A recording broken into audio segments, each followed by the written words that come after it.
A AAA game together with Impact. It was great. Oh, my apologies, Optics. As it was actually quite good. Let's hop on toward this game in the meantime. As casters, we got EU versus the United States of America, Huge and it's game. going to be good. We'd like to take this away for us. Sure. Yeah, let's get Pop-Up in on board. As you can see, he's made the wrong decision straight away. Went straight into the hill with an AR. But obviously, these are not the best 4 players in the world. He gets destroyed again. Is that the... Okay, fair enough.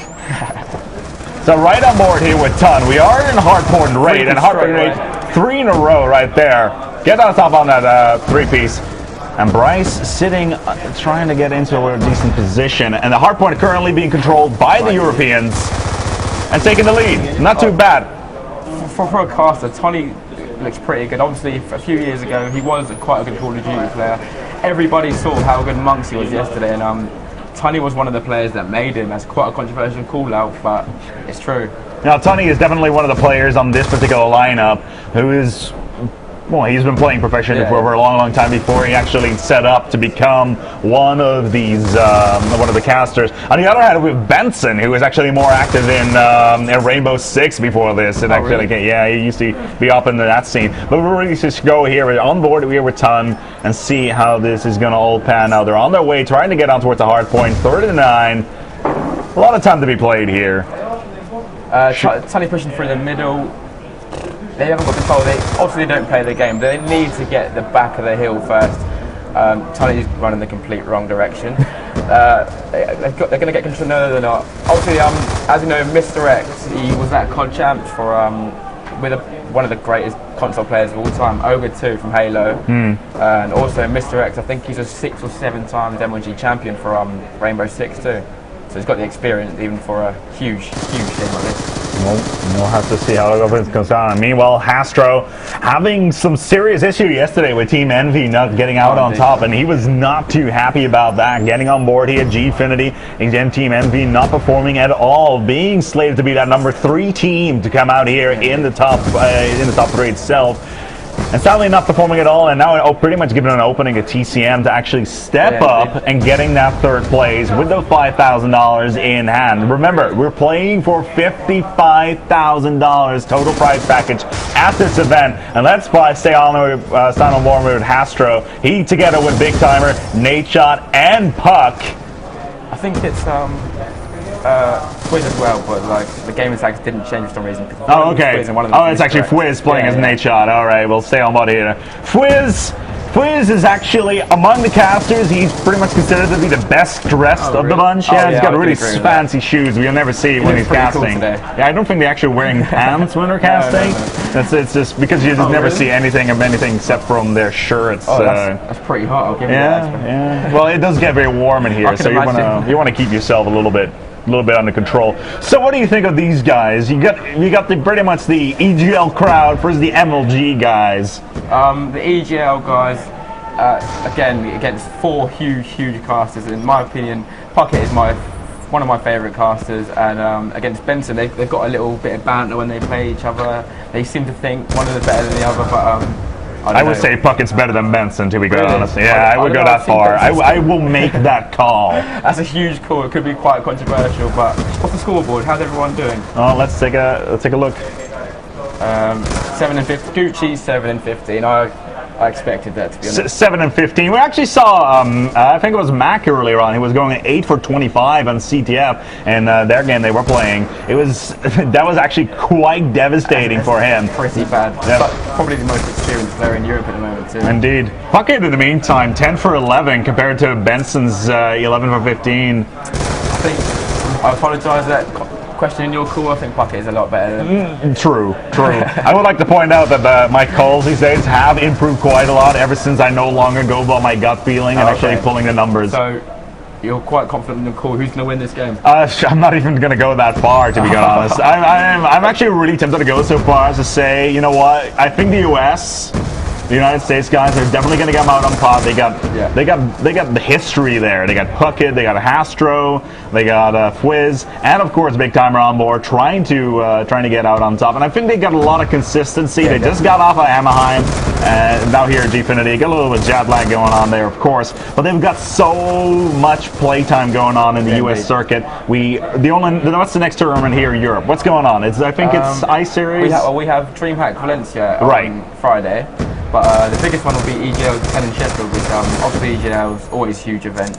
I'd love to see some American teams come over as well, but then a European team probably won't win it again. But well, the last time a US team came over was Optic, and TCM managed to beat them. That's true. But then TCM are here again. Fwiz. Every time, Fwiz is a guy to topple the Americans. That's very true. In the meantime, though, 190. It's actually going head to head. Let's see how these points actually going to set up. They're all over the place, trying to get in there. Let's see if Puckett can get in there. Will not be able to pick that up as TUNN gets that nade right on top of that, on that respawn, trying to get in there as soon as possible. Goochhyy, in the meantime, getting himself in there, and Fwiz.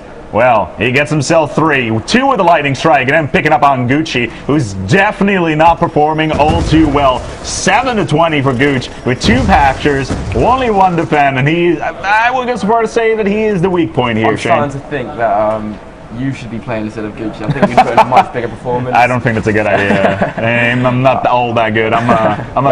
Remember, I originally started out as PC. But Goochhyy is, you know what I mean, like it's a bit questionable at the moment. I'd like to go on board with TUNN. He's putting up some big scores. I think he's nearly on the 30 bomb.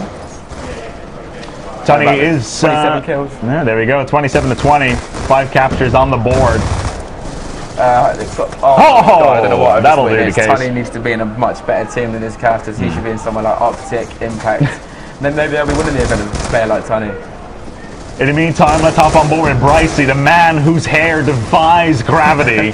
I swear, that hairstyle of his definitely violates the second law of thermodynamics. Does a fairly decent job trying to hold that down. In all honesty, the hard point doing fairly good. They're 140 upwards, 108. Bryce, my God, holding the line as long as he possibly can. Goochhyy, in the meantime, trying to hold it down and waiting for Benson to come by. I'm quite surprised the European team's got a 40-point lead right now. I'm going to call jet lag. Yeah, jet lag. It has to be every time they lose. It's always jet lag. But like, I thought that NA team would have this. It would be easy, to be honest. They've got all the experienced players, and mostly 90% of the EU little team has got they've never been played before. Well, you can always make the call about the United States, or at least the North Americans, having far more flexibility in their team and more consistency as well. TUNN going down there, not too shabby, and it does look like the US guys managing to come out on top here, playing on the mercenaries. TUNN in the meantime looking to take down. I think that was Fwiz, yeah, that definitely was Fwiz. TUNN's going for middle now. There's 2 minutes left, 30-point lead. They need to start rotating to the next hill. TUNN's made the complete perfect play there. He's got to hold full side, and that will keep him spawning at garage. Who's it now? Still 10 points left with Fwiz on the hill. And they're not rotating, they're all rotating the wrong way. As you can see, these aren't pro players. No, definitely not. But the US guys might have got all the way back. It was 40 points behind at that point. They're going to go to a rotate towards the next hard point, where the Euros are already there. Already set up right by the cafe, not having too much problem. And oh my God, Gooch is on a 1-piece. Hastro with 2-piece with the nade as well. That's broken the hill, so this is where the comeback's going to start, or even finish, because it's the second to last hill.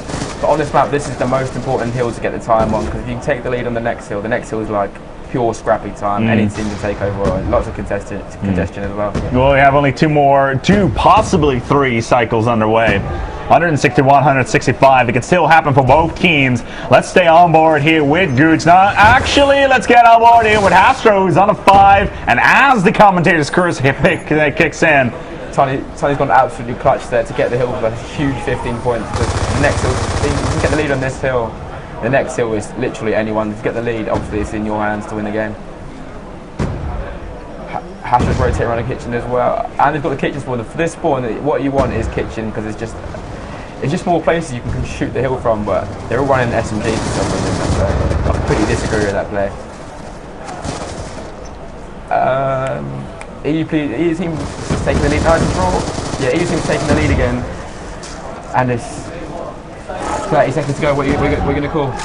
I'm going to call it. I'm going to call it. It's going to be the EU guys coming out on here on top. Benson still on the control point. Contested. No, let's see if we can get in here. We'll not be able to pull it out. Hastro is sitting on there. No, it's going to be contested with Bryce. Sitting right there. Is it going to be enough? No, it will not be the case because Big Timer comes out on top. And it's 185 and all of a sudden, there they are. It's going to be, yes, 185, 183 as the Europeans come out on top here, barely. And there's that sportsmanship. And you know what? They're rocking those ties. I don't know if you can play Call of Duty in a tie, but Fwiz looks good, like you were saying. Yes. Fwiz did look very good in the pink shirt there. Is that the end of it, or is there more than one map? Are we doing another one? Well, we don't know just yet. We're currently, the reason why we're doing this is because the